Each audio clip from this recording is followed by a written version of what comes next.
Hey, what's up, y'all? Welcome back to On Your Mental. This is the podcast that shares candid, open, and sometimes vulnerable conversations between and about men. My name is Ruben, and I'm one of your co-hosts. I'm Kabir, and I'm your other co-host. Welcome to Season 4, everybody. If you're new to the podcast, this is our 4th season doing this thing. If you are already fans of the podcast, welcome back. It's been a couple months, and we're excited to get things started. We're joined this week by Sherman Chong. Sherman Chong is a very talented photographer. He's someone that I knew from a while back. You'll hear in a moment. But we talk about all of his work with photography, what got him started with it, but then how his mind state can kind of affect his creativity. And then we pivot a little bit and talk about his story with mental health. He ran into a period of time that was a bit defining for him around school and not doing so great with it, having to drop out and figure out what the hell am I doing. And then we came back and revisited what he's learned from people through his photography. So it's a good conversation. We hope you all enjoy it. And if you haven't already, of course, make sure that you're subscribed to the podcast. Smash that like button. Smash that like button, whether you're listening, watching, whatever, and stick around for a good conversation. We'll see you in a second when it starts. Peace.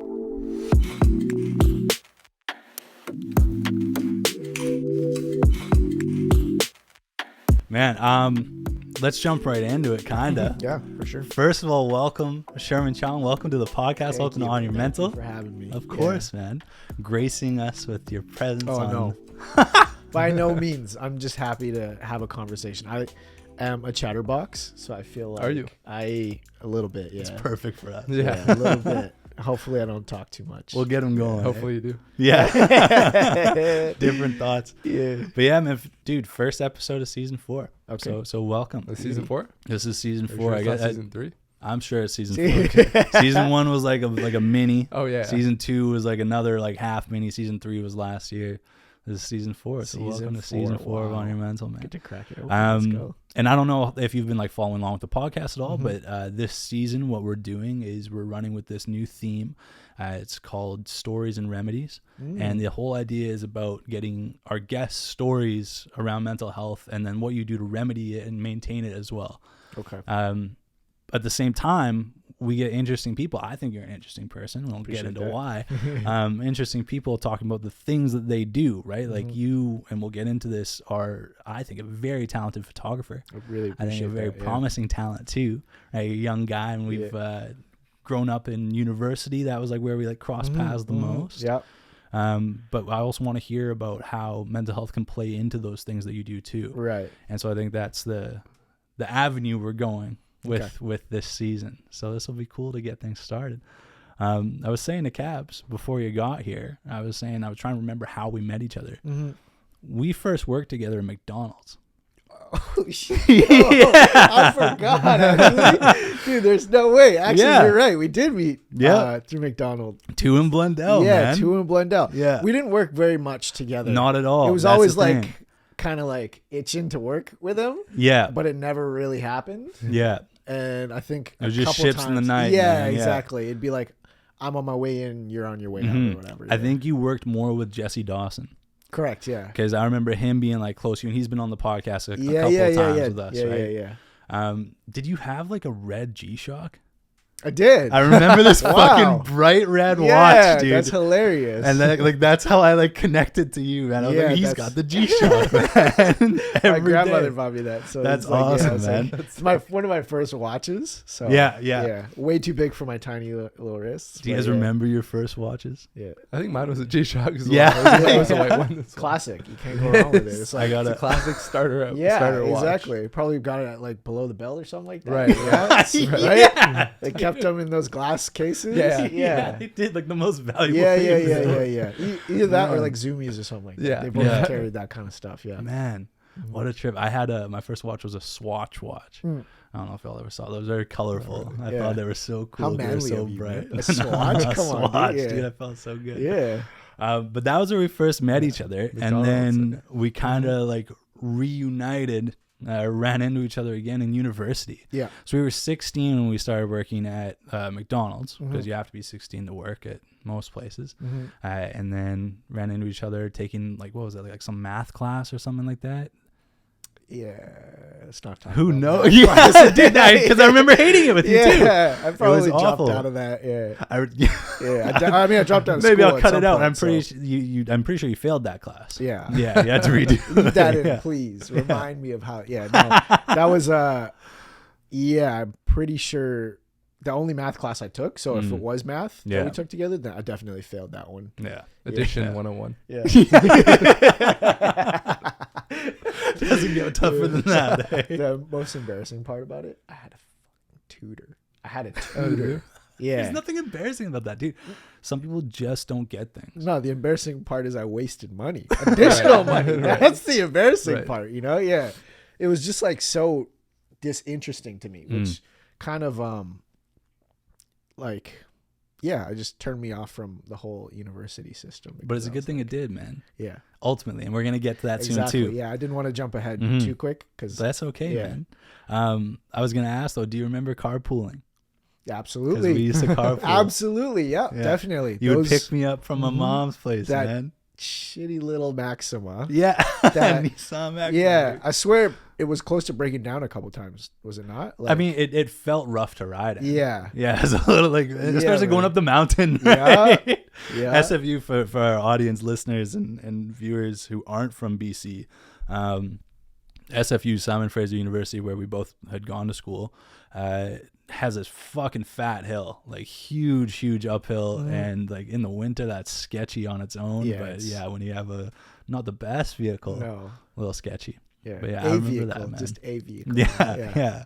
It was so good that we had it, man. I loved that you gave me a ride. That was Yeah. really helpful, man. No, of course. And we would man. listen to new music when it came out, Yeah. all that shit, man. Misery loves company. Right? Yeah, So- yeah. I'm just, but yeah, I was busy reminiscing about you. I remember you being like a bit of a ladies' man too. Oh, Oh. what? Yo, no, not at all. This guy, Hardly. dude. Hardly. I What makes you remember say that? Actually? This guy was always commenting on the girls in class. Oh. He was always pointing them out. He's always like, "Yo, she's kind of like mid-class, mid-lecture. Yo, she's kind of pretty." Yeah. Not even tuned into the lecture. Maybe that's why he failed the class, man. It was actually too funny. No, you're absolutely right. Yeah, that's something I would do actually. To be fair. Yeah, not to expose myself, but you know that is something I would do. But a long way from that. I mean, that was a few years ago for the both of us now, and now we're here having this conversation. And in part, what we want to talk about is what you do, which is your photography. Hang on. So yeah, oh sure. If I may share my own first interaction with Sherman. Do you remember?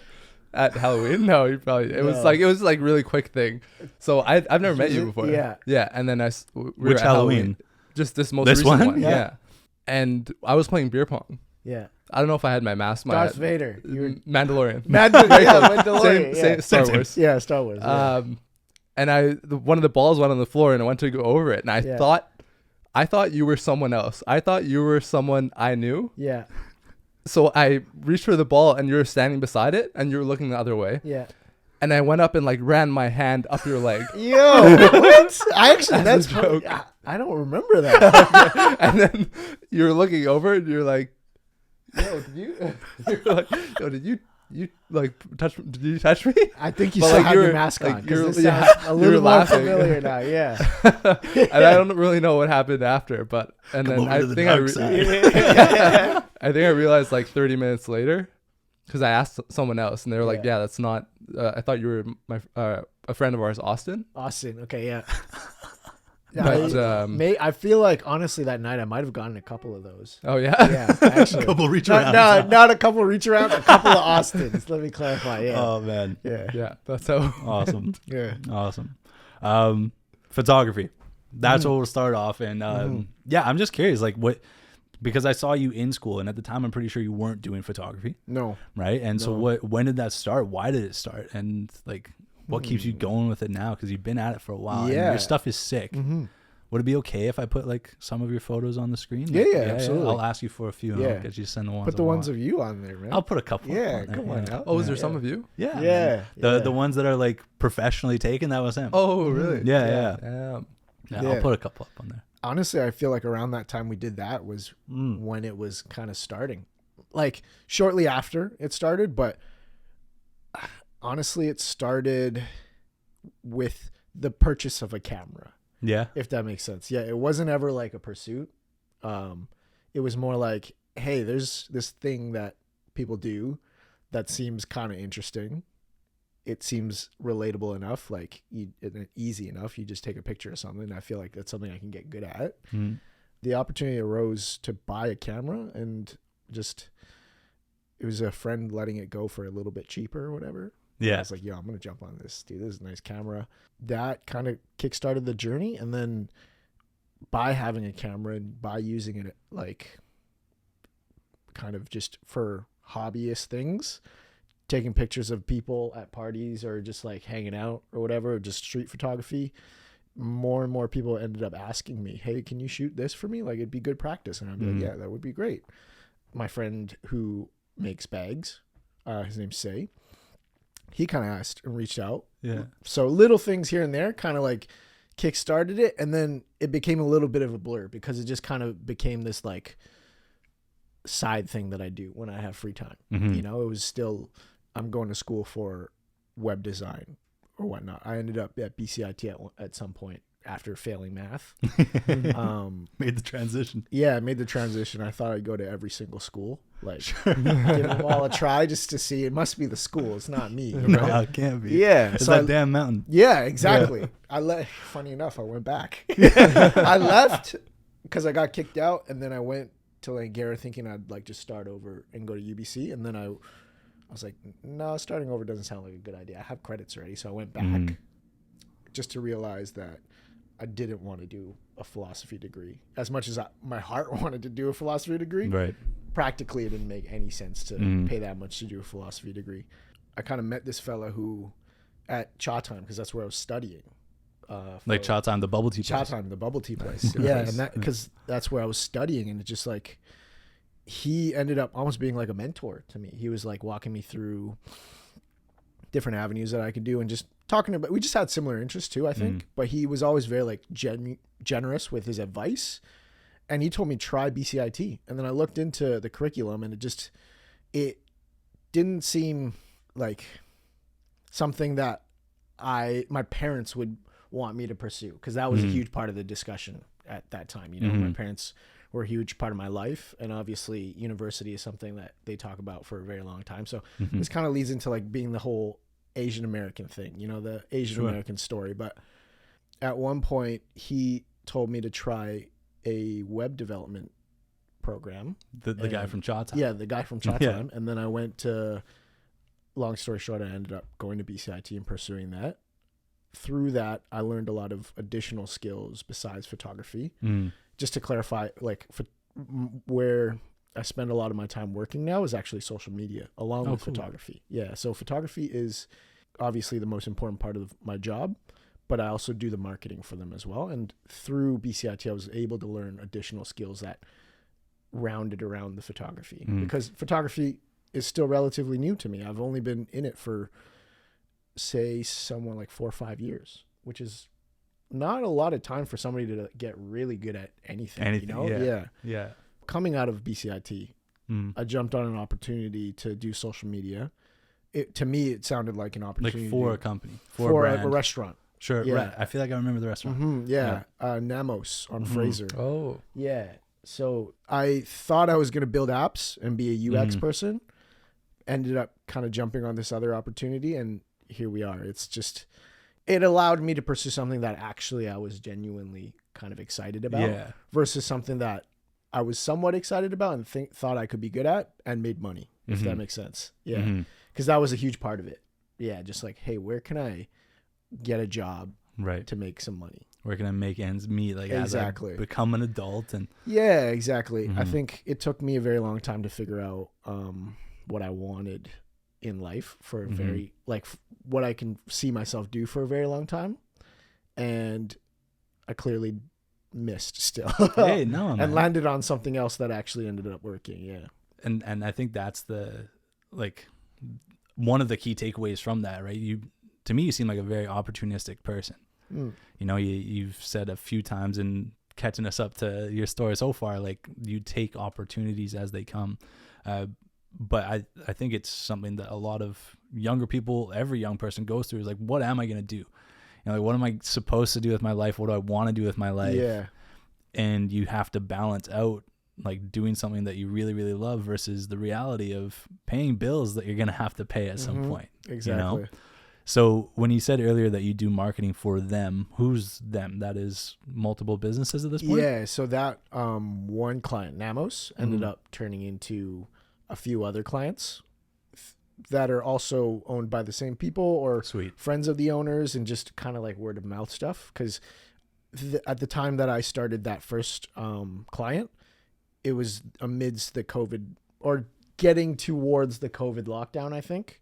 The timeline's a little confusing because I don't remember anything during COVID. But bit of a blur, huh? Yeah.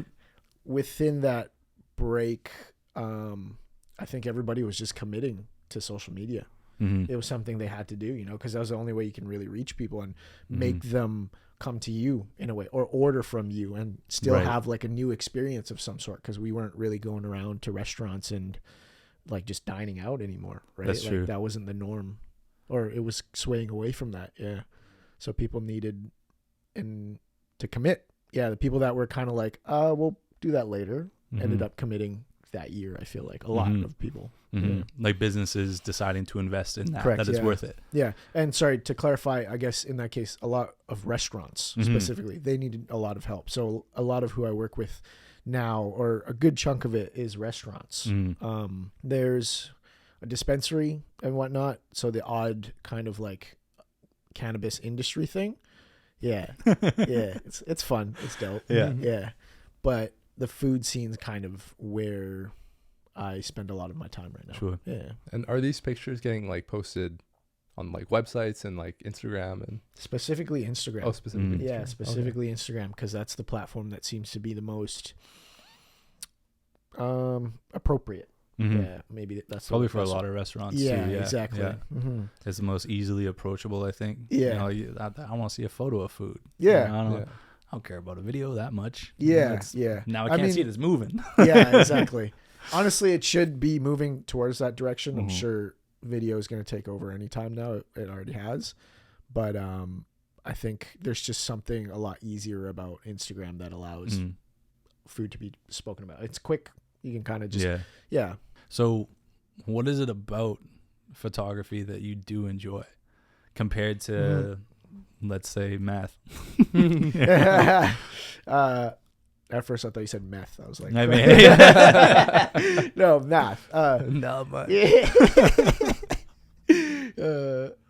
I'd say what I enjoy about photography is, it's kind of weird to say it, but it feels like an attachment to life. It's not like you've got paintings here. That's somebody, and I feel like certain photographers may disagree. Different types of photographers may disagree, but the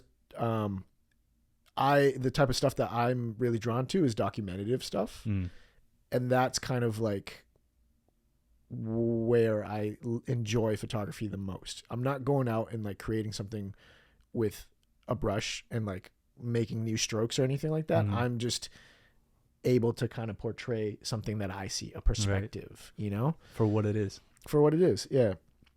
And obviously now in a commercial space is a little different. The whole point is to dress it up so people can see it in a more purchasable way, or a more fun and entertaining way. But I think initially I just love the fact that I could kind of like snap a picture and capture a moment and be like, hey, maybe it's a sense of hoarding, you know, like I just want to hoard moments and keep them for later on so I can like watch them back. That's cool. And I think a part of that too is like, as I was kind of getting into photography, taking a picture and showing somebody, there's a unique kind of experience to that. And I'm still discovering that now. I work with food a lot. Food doesn't have emotions. Right. But when I do shoot people, there's a unique experience that's shared. And oftentimes it's a pretty nice one, because it always catches me off guard. Because to me, there's a sense of like imposter syndrome. That's what it's called. Oh, okay. Yeah, there's a sense of imposter syndrome. So I'm taking a picture and I'm showing somebody and I'm kind of like, I don't know if he's going to like it. Right. But when they do, that experience, going back to that experience of sharing a photo with somebody, it's a pretty enjoyable one. Like when you see their eyes light up, I think it has to do with people being able to see themselves in a certain way. Yeah. Right. Yeah. In a new way. Yeah. Mhm. Yeah. Because that experience of it's almost kind of like going back to my philosophy roots. It's kind of philosophical. Yeah. It's like getting to understand yourself, because the only place you ever get to see yourself is in a mirror. Yeah. Right. But that's a very It's personal moment. a very intimate. It's a very intimate Right? moment. Yeah. Nobody gets to experience that with you. Mhm. Whereas I am getting to experience showing somebody a perspective that I see of them. Right. Right. Yeah. Whether it be good or bad. I mean, And so often people will be like, "Oh, I'm not photogenic," and like it may be that they're just lacking seeing the right perspective that someone else has taken Exactly. towards them. exactly. Right. And kind of adding to that is, I feel like a lot of people, myself included, this kind of touches on mental health, but it's like Instagram and social media has made us so sensitive of the way we see ourselves. You know, we already we're very critical. There's a part of us that's already decided that's the better side of us, and that's the side I don't want people to see. Yeah. Right. So it does get sensitive when you're taking a picture of somebody, and if they don't like the picture, it breaks my heart a little bit, but at the same time I get it. It's like, to them, they could possibly have made up their mind about how they want to be perceived, Right. because of the world we live in. Yeah. Mm-hmm. So you like the documentative stuff. You like capturing things as it is. Yeah. So do you feel like, I mean, but you touched on mental health for a second there, and maybe I'll steer it that way, because if you approach a shoot, right, like with a person, because I'm thinking of those moments with people. That was my experience with you. So I think that's what I think about with you doing photography, and it sounds to me like that's the part that you're really passionate about is people, right? Like getting to see people a certain way, or things or spaces, right? Capturing your perspective. How do you feel like your like state of mind can affect your creative process, whether that be the photo that you take, whether that be the editing process afterwards, or maybe if a shoot doesn't go well, if the person doesn't like that photo, you said it breaks your heart. How do you like move through that? I am still learning. I'm not going to lie. It's like I said, I'm getting into this for 4 or 5 years now, and I'd like to think that it's become an ability. It's almost like a muscle. Yeah. And I kind of like lead it into people talking about creativity as being a muscle, and I'm starting to identify with that idea a little bit more. Like, you're not always going to have a hot hand. It's kind of like playing sports. It very much is. It's a craft. You're not always going to be in rhythm. And going back to kind of state of mind, basketball is a huge part of my life still. So, and I'm playing quite frequently still. So it's weird that I'm going to attach photography with this sport, but I think you always perform the best, or just have the most enjoyment playing a sport, when you're loose. And you can kind of call it like in the zone, right? Like you're not really thinking about anything. It's just, it becomes a reaction almost. Flow right? state. Flow state. Exactly. That's the word I was looking for as well. It becomes a flow. And I think state of mind is very important for when you're doing photography as well. Yeah. It's kind of the same thing. You have to be able to tap into that space where you're not being overly critical. You're just trying things for the sake of trying things, or you have a plan, and it's just about getting, taking the steps towards getting to that photo or that picture that you're trying to get. Yeah. You say that like you got to be loose with things. You got to be in a flow state. You got to get to that place, right? And even looking at how you approach starting photography in general was just trying something, right? Like you decided, I'm just going to buy a camera, right? There was an opportunity to do it. Someone had one that they're letting go for cheap. I'm going to try. I don't know how to do it, but I can learn. Right. Right. And it's the same practice. Like, yes, I think when you do any new skill, whatever you want to like hone as your craft, whatever it's going to be, this podcast, right? Practice is one thing. Repetition is one thing, doing it again and again. But even in that moment, being okay to try something different. So like during one of your shoots, being okay to try something different, look at something another way, just to do it, right? It can sometimes produce really, really cool results with that, right? I guess kind of just being present, right? Yeah. Being present in the moment. And yeah, I feel like there's willingness to, you have naturally a willingness to try things when you're being present. Yeah. Yeah. Because you may see an opportunity at a different angle or something like that. Yeah. Mm-hmm. Just staying loose, Staying loose. Yeah. I think this can draw some parallels to mental health. Mm-hmm. And so we're going to make a little pivot over here. We're going to go and start talking about mental health a little bit more directly. But I heard something the other day that made me, like, it just made something click a little more. People often talk about there being a balance with mental health, right? You have your ups and your downs, and sometimes people might refer to it as a battle. But a battle with mental health can't be won necessarily. What it is almost like a dance instead, right? And you need to be in flow with your mental health so that you're moving with it all the time, because it is going to change. It is going to shake you up a little bit. It's going to knock you off your feet sometimes, but you got to keep going, especially when you need to continue to produce, let's say for clients, whatever that might be, right? Like you got to be there for them. If you're having a bad day, you still got to be there for them, right?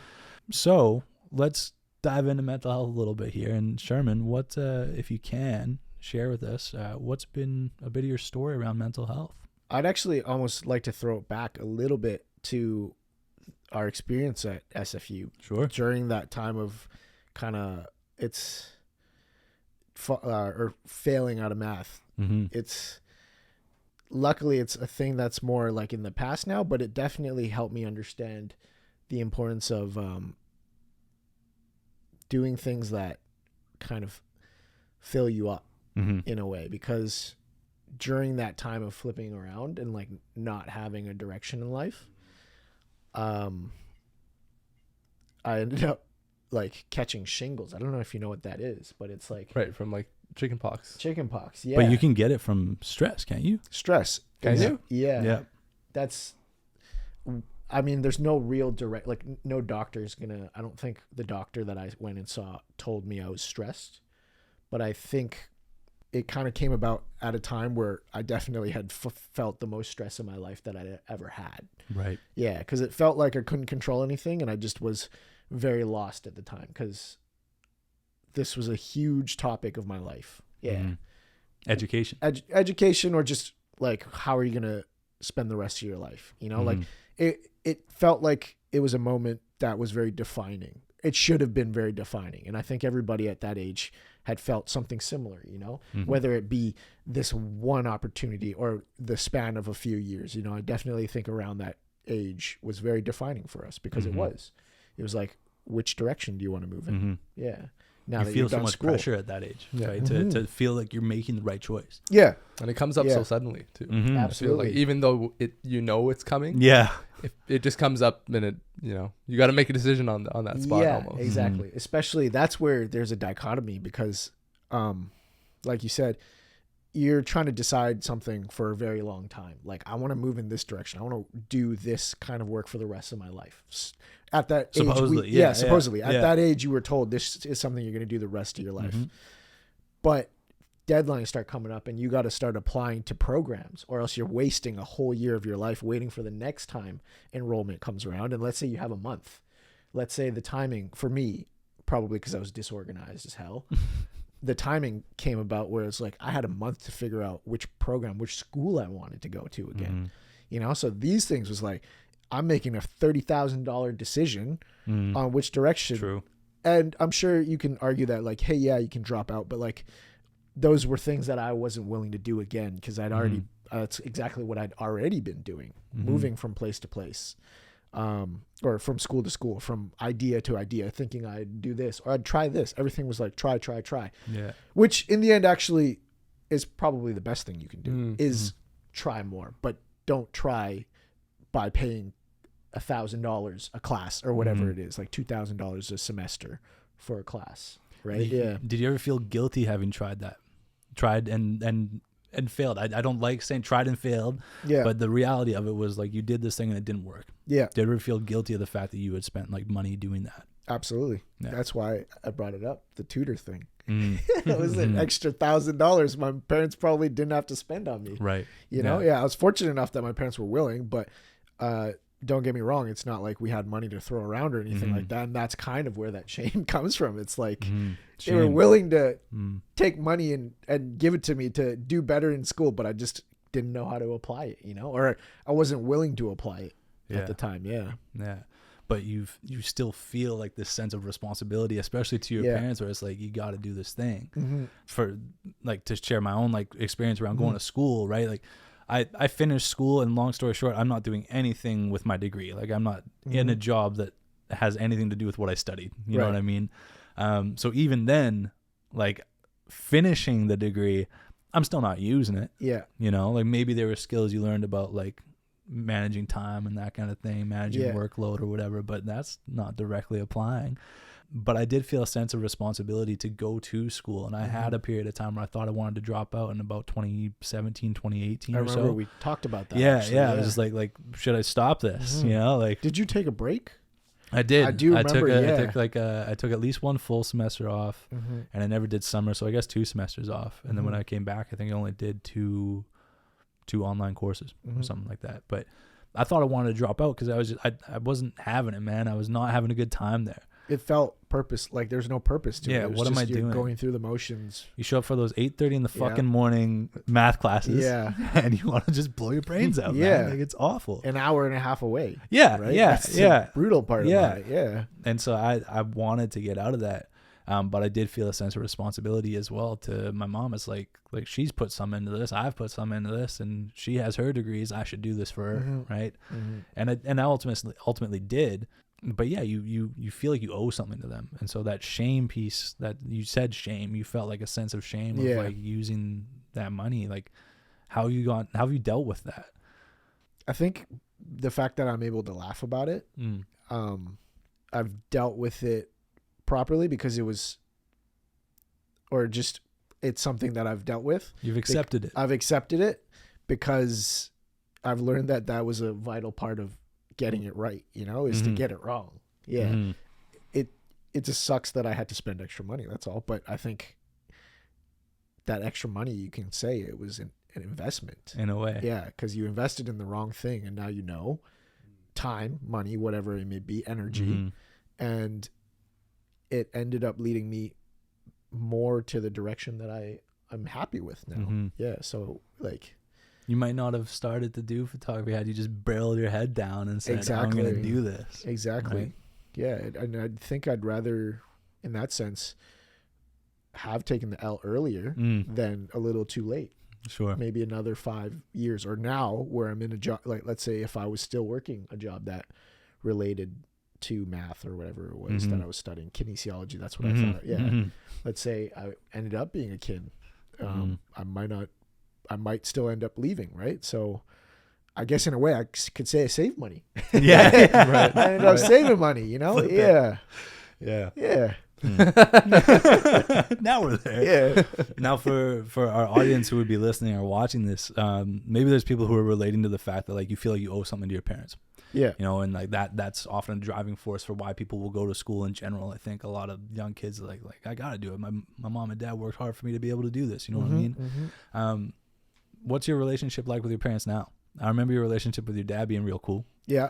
You would talk about it a lot and cut your hair. Yeah. Right. Yeah. What's your relationship like with your parents now? Like, do they do anything or say anything that makes you still feel any bit of shame or like failure around that, or is that good? That's nice. Yeah, that's the most beautiful part about all of it, is like after a while, and that's kind of where I hope a lot of other, and not just Asian American, but I know a lot of Asian Americans kind of feel this sense of pressure from their parents. That like, after a while, it just didn't become a problem anymore, because they realized I was able to find something that I enjoy doing. I ended up working, I probably didn't have the best work ethic, obviously, like failing out of math clearly showed I didn't have a good work ethic in certain areas. And I think I've proved to myself and my parents that as long as I apply myself to the things that I actually enjoy, I do actually have a great work ethic. Yeah. And I think that alone has allowed like our relationship on that topic. And like, if they worry at all about me, I don't think they worry about me anymore. Right. That's what I'm trying to get at. Yeah. And they're happy with what you're doing. Exactly. Yeah.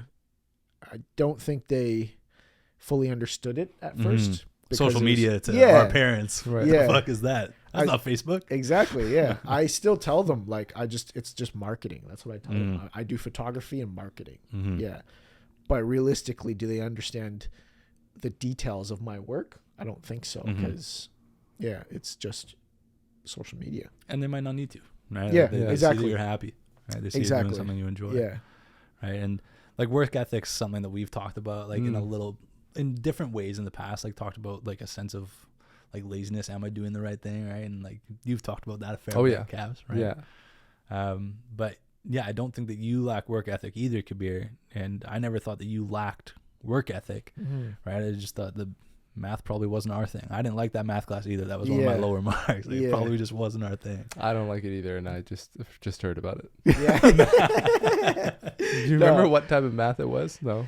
It was calc. It was calc. Oh, yeah. God. Yeah. I think it was pre-calc. It might have been pre-calc actually. I think it was pre-calc, Regardless. yo. Yeah. I couldn't even get through that, man. Oh man, no, it was rough. I could tell my tutor was like, yo, this ain't for you.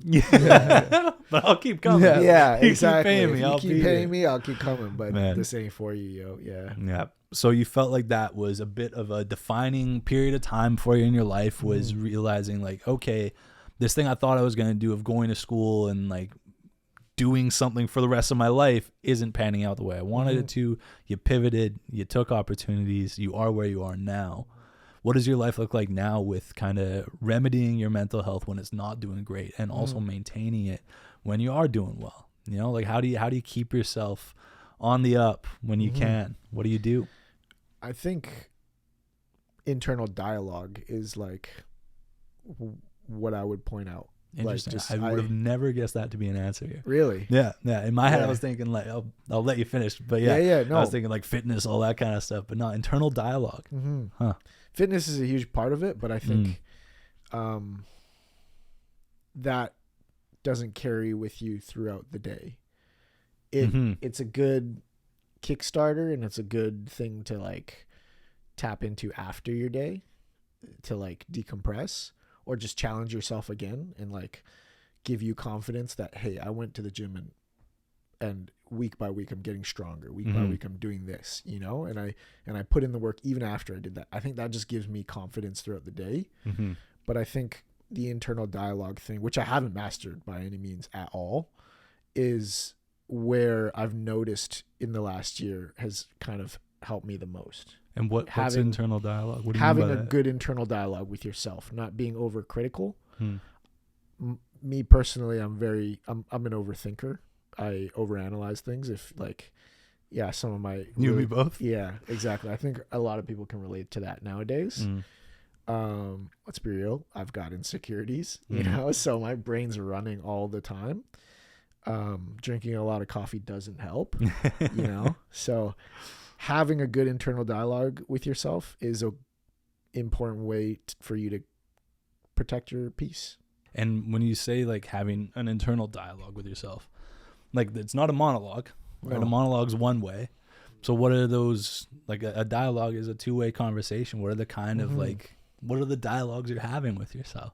I'd say a good one that I'm learning about that I think some people will do or forget to do is, and I'm learning about it because one of my clients is a clinic and I have to write posts about some of these things.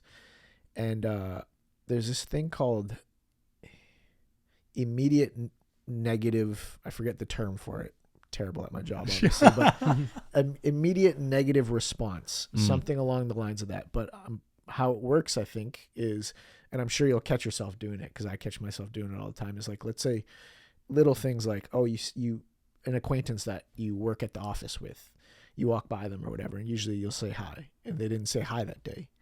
This is one of the examples in a write-up that I read about. They don't say hi that day, or they kind of seem a little off. Sometimes I definitely do this. I don't know about you guys, but I'll tell myself, oh, like this person's being weird. Like that's some like weird negative energy. And that's probably a sense of insecurity coming from me, you know, like, well, this person's not saying hi. Like Did I do something? Yeah. Did I do something or like along the lines of that? But that's just our brain jumping to like the most negative conclusion we can. realistically, it could just be I'm having a bad day, or maybe that guy just really had to go to the bathroom. Yeah. Could be something small, It like, might yo, just be I busy. really, like, maybe the coffee spilled on me 5 minutes ago. I have to go to the bathroom. This guy just asked me for the third thing today. I just don't want to spend my energy saying hi to some guy that I actually never talked to, you know? It could just be that, you know? And I think reminding going back to the internal dialogue thing is like not reminding yourself, even if you do jump to the conclusion at first, is like, it could just be that. Because the insecurities have affected my actions at times. I can't think of a good example, but let's say it does affect, I'd like to think it does affect our actions, maybe not immediately, but in the next couple of days, subconsciously, we may act a certain way to said person. If this said person is important in our lives, for example, like they're a boss or somebody superior to us, you don't want to be building a negative relationship.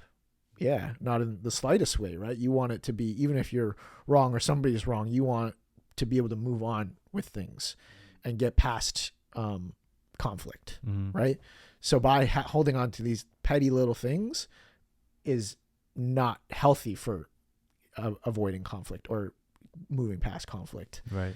I think learning this and having a better internal dialogue has proven in the past to help me get past these petty little things or whatever it may be. And then a couple weeks later, you realize, hey, that was nothing. Right. Yeah. Like this person hasn't mentioned that at all. Right. Even if it may be bothering them or not. It might not have been that negative thing you thought it was. Exactly. And it's kind of like, instead of reacting to the wave of things coming, it's more just telling yourself, stay neutral until it's really clear to you that was something negative. Right. Yeah. Not letting these like superficial outside factors fuck up your rhythm. Exactly. Yeah. Exactly. Because then it's just draining. Yeah. Really. Yeah. Yeah. Interesting. Yeah. So it's like you're like the dialogue part is catching those thoughts. I guess that's the part that takes more and more practice, right? Is catching those and realizing that you can have a dialogue around that anyways. Yeah. Right. That it's worth it to be like, to question your own thinking, I guess, right? If you find yourself being someone who has an immediate negative response to something, right? I'm thinking of situations where I might do that too, where it's like in the job I work right now, like I do support stuff, right? So it's like communication back and forth with clients, and it's like I might assume that someone's feeling a certain way because they had like just a one-word response or something like that. Yeah. Or it's like, no, they're probably just like cool with what I did and they're done. Yeah. Like they don't need to say anymore. Like they're good. Not this person hates me. This person hates our team or anything like that, right? Like I can catch those moments. Yeah. Right. So do you find yourself working on that then, is trying to learn to catch those instances a bit better? Is that what you mean by absolutely. And better I at? think text is a killer. Oh yeah, for sure. It pulls the emotion out of things. Right. Yeah. Right? I think funny enough, like text is so bad for it, or it's just ironic because I get all tripped up when people text with no like emoticons, Yeah, like, things like that. But I tell myself not to use emoticons or like exclamation marks too much and stuff like that. So it's like I'm probably contradicting myself. I'm probably neutral as fuck in my text messages. When someone hits you with a lowercase LOL, Yeah. and they're being fully serious with Yeah. it, you know what I mean? Like that to them is lol, crazy. Yeah. right? Like because 5 years ago that was like, oh, this guy's laughing. yeah, Now it's like something's wrong. Yeah. It's almost like you're laughing but mad at me. Like, Yeah. It's like it's got to be all caps. Yeah. It's got to be all caps. Maybe in an so extra passive O. aggressive. Like Yeah, it is, right? Yeah. My mom will text me with a lowercase Yeah. LOL sometimes. Yeah, I'm like, and you're like, fuck, wait a are you having a second. bad day, Yeah. mom? Mom will text me with a lowercase LOL ... Yeah, she's coming after She's you. mad. And Yeah. no one does that. Yeah. That's crazy. Man. You ever ask her? Like, yeah. No, I just You just know what assume she's. that? Yeah. She's old. No, fair enough. Yeah, exactly. She's Exactly. old school, man. Yeah. So you're that. Thank you for sharing all this. My for mom's us not all, old. man. Sorry. Sorry, mom. She's a normal age mom. Sorry, mom. Yeah. Moms don't have ages. Yeah. Yeah, they're just They're mom, just you know? mom. Yeah, it's mom. That's a good point, man. Yeah. Love you, mom. Yeah. Everybody say they love their moms. I love Ruben's mom. Love you, Mom. Yes. Yeah. Man, so thank you for sharing everything so far, Sherman. I Uh-huh. really appreciate you being Thank open you for with having everything me, man, and listening. We're still going here because I want Yeah. to follow up a little bit Yeah. with that. For us, we both talked about, like Kabir and I, we've both talked about fitness being a huge thing for maintaining our mental health, and routine is something that Kabir identified was really good for him, right? Yeah, Still yeah. is. Yeah, still. Yeah, No, still good. I'm just thinking how, because every episode we've talked about it, I've realized more and more how directly related fitness is to my mental health. Yeah. And it's literally intertwined. Mhm. Because after like every time I'll fall off for a little bit, I'll notice it right away. Yeah, yeah, And you're it's- feeling worse. Yeah, and it's got its pros and cons. Yeah. So at the moment I'm good. So If he ever looks really fat, this guy's feeling terrible. I'm ready to shoot myself. Probably. I mean, maybe no. I've never been fat before, so There you go. it could man. be close. Yeah, there you go. Man. For myself, I'm learning that routine's a huge thing for me too. Yeah. With your kind of like work that you do with photography and everything, and that internal dialogue, I imagine that internal dialogue would come up with people that you're taking photos of. Does that ever happen where you're kind of wondering, like in those moments where let's say someone doesn't like something, doesn't like how a photo's turned out, how do you like manage those thoughts, those feelings? It's hard. Yeah. It's hard. Yeah. Cause then I like to blame myself for a lot of things. So it's just kind of, you just have to take it on the chest, you know, like the photo can always be better, you know, and I feel like every photographer will say that about their own work, or every artist will say that about their own work. The photo or whatever you're creating can always be better. It's not going to stop me from taking the next photo because that doesn't make any sense at all. It's if you know it's better, then you should probably jump to that next one quicker, you know? Would you find like you have like a consistency? Is there a consistency in photo taking? Like for example, if you're just having like a shitty week. Yeah. And you're meeting up with a client and you're taking photos. Do you ever exactly yeah. And you noticed your photos are a little shittier than usual? Absolutely. Oh, is that Really? Yeah. Getting into rhythm faster. You're not loose. It's formulaic, if that makes sense. At this point now, some of my work can be formulaic, and it's like, I think on the good days, it doesn't have to be. It starts formulaic, and then we get loose, and it's like, oh, hey, you start playing around and you're like, hey, I've never tried this before. Let me try this angle and set it up. And then all of a sudden you have this completely different like photo that feels maybe not like your usual work. And you're like, hey, I really like this. You kind of unlocked something. Yeah, exactly. Exactly. You kind of unlock something. And it's like, I feel like you might even get that playing sports. Yeah, Gym, for sure. right? Yeah. Like You're just getting really loose, and then you try something new, and it fucking works. Yeah, exactly. And it's like maybe you're more inclined to try it again the next time. Yeah. I did that with goblet squats the other day. There you Never go, tried them yeah. before. I was feeling good. Feeling loose. Yeah. And they felt sick, and I did them the next time. Yeah. And when I caught shingles, it's proved to me it was very much a physiological thing because it was a stressful time mentally. And then how it happened was I went to the gym and I tried to do deadlifts and I pulled my back. Oh, Immediately. Classic. The day after, my back turned into a sunburn feeling. It felt like I got a sunburn. And then days after that, I started sprouting like scabs. It started blistering and then nerve pain after that. So then it was just like sharp pain out of nowhere. Like, and that's the shingles. and that's how shingles feels. So it became this psychological thing that was very much correlated to my physiological thing. Yeah, it was weird. Damn. Those damn deadlifts too, though. Yeah, those fucking They'll always get you sometime. I'm not gonna lie, I avoided deadlifts for a very long time. Hey, welcome to the club. Yeah, Steer dude. clear, Yeah. man. Yeah. Only rack pulls for me now. I can't. No, do it, fair man. enough. Yeah. To kind of tie things around mental health here, but also come to your photography, and you've talked a little bit, Sherman, about seeing things from a different perspective when you are shooting, right? And that's something that people will get when you're taking photos of them, right? They see themselves from your perspective, from the lens, right? Like they see themselves in a new light. I think having different perspectives on anything is always very valuable, and having different perspectives on your own situation is very valuable.